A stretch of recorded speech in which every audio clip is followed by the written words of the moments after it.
3 days after my motorcycle accident, I should have been celebrating how miraculously I was healing cracked ribs, a concussion, a broken leg, but instead I was lying in a hospital bed pretending to be unconscious. I had fully woken up that morning but kept my eyes shut when I heard footsteps. Something in me said not to move, and that's when my brother Camden walked in and said, still out cold, good. Mom was right behind him. Maybe this will finally teach her a lesson, she said. My heart pounded. A lesson for what? She's always been reckless. Mom continued, dropping out of law school to become a paramedic, like she ever had the brains for law. Camden agreed, probably the only smart decision she's made. Really, she's a joke, always embarrassing us, playing hero. I laid there unmoving as they picked apart every life choice I'd made, as if I were already dead. But the worst part, the money. This hospital stay is expensive, Mom said, clearly annoyed, and that ambulance job comes with garbage insurance. Camden lowered his voice. We could always, don't even say it, Mom snapped him. Just saying, if she doesn't make it, the life insurance pays out. I froze, the monitor beside me keeping its steady rhythm as they calmly talked about whether I should die. I heard Camden say, maybe this is a sign. She's never fit in with this family, always making us look bad. They brought up how I testified against Uncle Richard, how I ruined the family by putting a predator in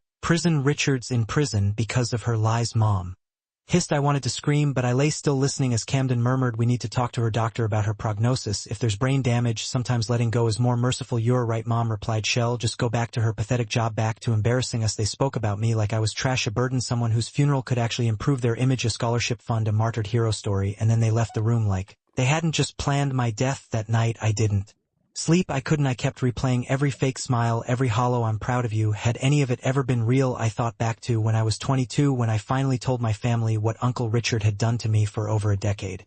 Their reaction, accusations, doubt, blame. You sure you remember this, right? Mom had asked. Children misunderstand affection, Dad added. Even when I showed them my journals, they dismissed me as dramatic until he got caught abusing my cousin Isa, but even then they never forgave me for speaking the truth. The next day, Bridget, my cousin, came to visit with her husband. Their concern wasn't for me, it was about my apartment, my belongings. Does she have any valuables? Trevor asked casually. Jewelry, savings accounts. Mom answered, not much. Her bike was the only thing of value, and it's totaled any investments. She gave everything away to shelters, animal rescues, anyone with a sob story. Camden chimed in. They laughed about my donations. My generosity was a mental illness to them. Trevor nodded approvingly. When Camden said I had good life insurance, she set it up before she turned her back on us. I listened as they chatted about funeral arrangements. Not one word about loving me or missing me. That afternoon, Camden brought up options with Dr. Martinez. He tried to paint me as unstable, risky, mentally unsound, but Dr. Martinez wasn't buying it. Your sister's scans are promising, he said firmly. I expect a full recovery, but what if she's never herself again? Camden pushed. She has the same rights as any adult patient, the doctor replied coolly. No one makes medical decisions without her consent. When Camden left, Dr. Martinez came to my bedside. I know you can hear me, he whispered. No one will make decisions for you when you're ready. Open your eyes. My monitor betrayed my spike in heart rate, and he smiled. That's what I thought, but I wasn't safe yet.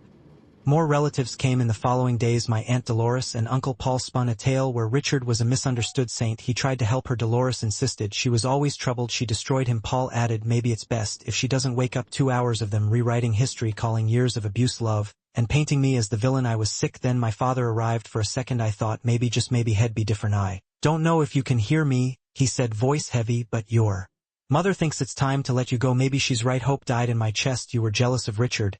He accused you, always resented him, jealous of my abuser. Then he said it, if you wake up nothing changes. We've already signed the papers. If your condition worsens we won't intervene. It's what's best for everyone. They prepared legal documents to ensure my death. Later, an attorney visited Patricia Walsh. She calmly discussed mental competency evaluations, how to gain guardianship if I woke up. If she doesn't regain consciousness, she said, you can make end-of-life decisions. They'd armed themselves with legal tools to kill me, but they'd made one mistake. They thought I was helpless. Dr. Martinez came the next morning. Once the door shut, he whispered, we need to talk. I opened my eyes. How long have you known? I asked, my voice weak from silence. Yesterday. Your vitals spike every time they say something horrible. You're recovering well, but your family is pushing to end your life. They filed for power of attorney. I asked. He nodded grimly. Claimed you were incapacitated. The court granted it without anyone to contest it. They want me dead. I whispered, or under their control. We still have options. He said, tell me about your uncle. So I did. I told him about Uncle Richard moving in when I was 7, about the games that turned into something else, about how I tried to tell my mother and she brushed me off, about how I finally testified and they branded me a liar. Even after he was caught with Isla, they blamed me. Dr. Martinez listened, not just hearing but believing. What do you want to do now? He asked. I want to disappear. He blinked. That's illegal. Faking a death is more illegal than conspiring to murder me.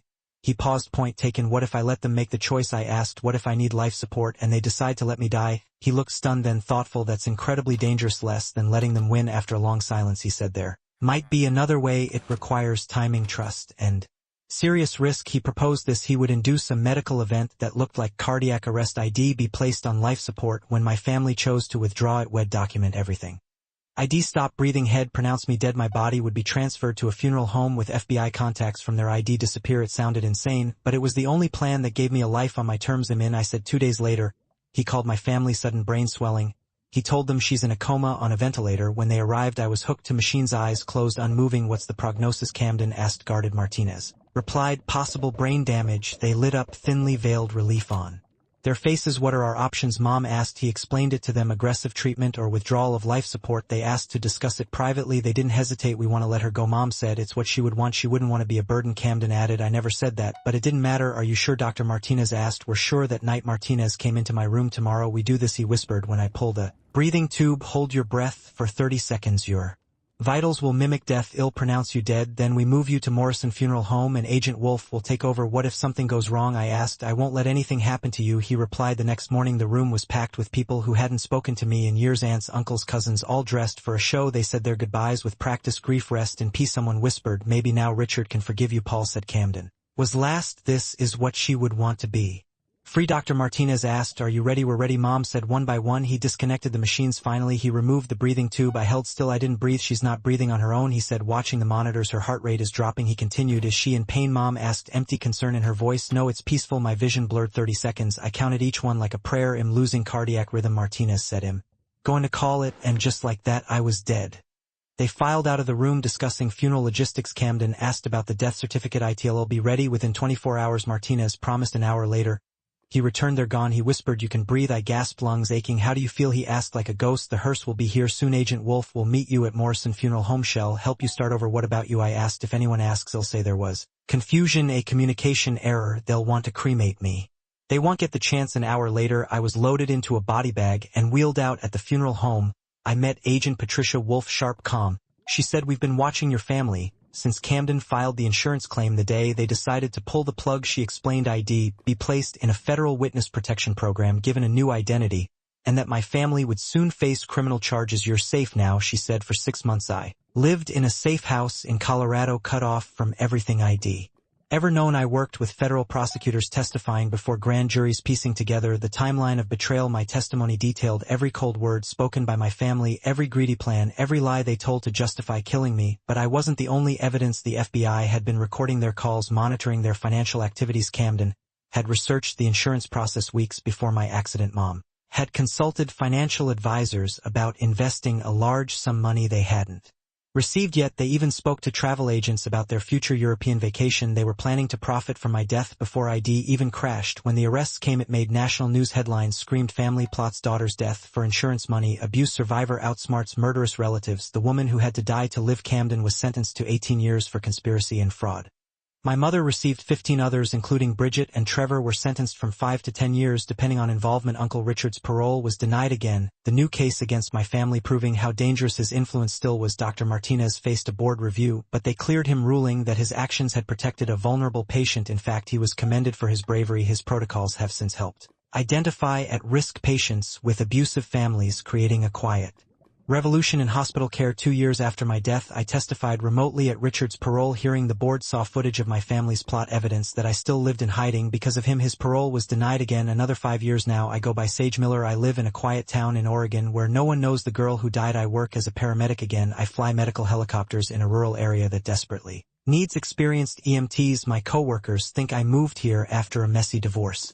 They don't know what I lost or what I survived, but they see who I am now. Reliable, fierce, compassionate. Quinn, my partner, is my closest friend here. They think I'm a little closed off, but they trust me. We've saved lives together. That trust runs deep. Sometimes I get letters forwarded through the FBI from distant relatives who've seen the news and want to reconnect. Some apologize, others deny they had anything to do with what happened. I read the letters, then file them away unanswered because I've learned something they'll never understand. Family isn't about blood, it's about who shows up when you're falling apart, who believes you even when the truth is inconvenient, who protects you not for image, but because they care. Dr. Martinez still checks in through encrypted channels. Agent Wolf visits when she's nearby. She's become a friend. She gets it, what it means to rebuild your life from scorched earth. Last year we saved a teenage girl whose family tried to cover up her abuse. They begged her to recant, to think of their reputation, but I made sure she had advocates, support adults who believed her like I never had. The hardest part isn't the hiding, it's knowing that the people who were supposed to love me most were willing to kill me for convenience. But from that betrayal came a strange freedom. I lost everything and gained myself. Now every call I respond to, every life I help stabilize, every girl I protect from a monster like Richard. That's my